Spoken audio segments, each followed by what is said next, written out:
Hola, ¿cómo están? Bueno, seguimos con este ciclo de charlas donde vamos en 12 clases vamos a hablar sobre los principios eh, fundamentales de la refrigeración. En esta unidad vamos a hablar de la termodinámica dentro de los sistemas de refrigeración. Vamos a aprender eh, conceptos fundamentales que rigen a digamos, nuestra especialidad. ¿Qué es lo que pasa dentro de las cañerías con los gases? ¿Cómo se comporta el gas refrigerante dentro de los, de los dentro de los distintos componentes? Y bueno, seguimos avanzando en este curso de 12 clases. Así que les presento ya mi pantalla donde vamos a ir viendo el comportamiento, como dije antes, del refrigerante dentro de las etapas del circuito de refrigeración. Bueno, hablemos de los principios básicos de la termodinámica aplicados a el sistema de refrigeración. Nosotros en refrigeración, la materia puede encontrarse en tres, digamos, en tres formas. En líquido, puede estar hecha líquido, vapor o sólido. Nosotros nos vamos a ocupar en este curso, en esta charla, sobre el estado que vamos a tener dentro de un sistema de refrigeración, que es el estado gaseoso y líquido. El comportamiento, digamos, de los gases dentro de la naturaleza, bueno, el gas se mueve libremente y a través de un recipiente que los contiene, ¿no? Eh, ese movimiento de moléculas eh, están dentro y están flotando y yendo y viniendo en el lugar que están contenidas. Los gases tienen propiedades determinadas. Los gases, como dijimos antes, ocupan un lugar o del recipiente que los contienen. No tienen tampoco una forma definida, sino que andan yendo por ese sistema o ese lugar que los contiene y pueden comprimirse. De hecho, en el sistema de refrigeración son comprimidos. Eh, Como dije antes, la materia la podemos encontrar en tres, digamos, modos. El sólido, por ejemplo, el agua. El sólido con un cubito, el líquido cuando está en un recipiente, en un vaso, y si no, en estado de vapor o de gas. Nosotros, de acuerdo a, a modificar las condiciones de temperatura o presión, podemos tenerla en estos tres estados que tiene la materia. Hablemos de energía, que es la capacidad de realizar un trabajo. La energía puede presentarse de diferentes formas. Por ejemplo, mecánica, eléctrica, química, hidráulica, calórica que nos interesa y la eólica. Nos interesa el calor. El calor es una forma de energía. Dentro de un sistema de refrigeración, nosotros vamos a hablar de calor, de diferentes calores, que nos van a interesar estos. El calor específico de una sustancia, por ejemplo, del refrigerante, del agua o de una sustancia, es la cantidad de calor necesaria para elevar en 1 grado centígrado la temperatura de 1 kilo de esa sustancia. El calor sensible es el calor, digamos, que se puede medir. Es el calor que está en los procesos que están antes o después de un cambio de estado.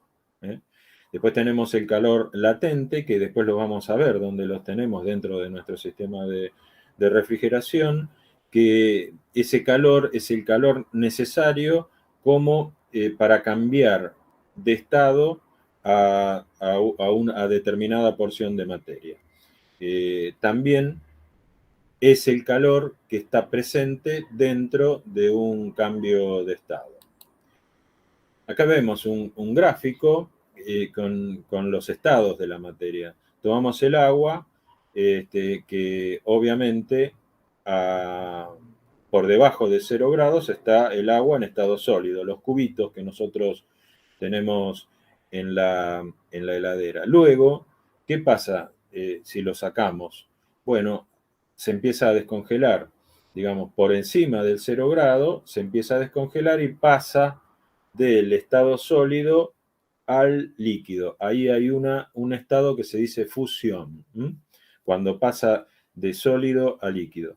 Fíjense que ya estamos viendo que ahí la temperatura, desde que está el hielo hasta que llegamos al agua, la temperatura se mantiene constante.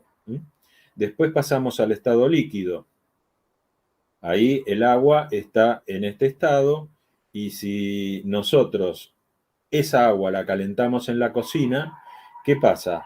Se empieza a calentar, a calentar, a calentar hasta que llega un punto en que la temperatura no varía, se mantiene constante mientras dura ese estado que es vaporización. O sea, el agua cuando se está evaporando no cambia, digamos, su temperatura, se mantiene constante. Luego que se evaporó todo, ese vapor, que ya es gas, si le seguimos aplicando calor, bueno, se sigue calentando, pero ya estamos en el estado gaseoso.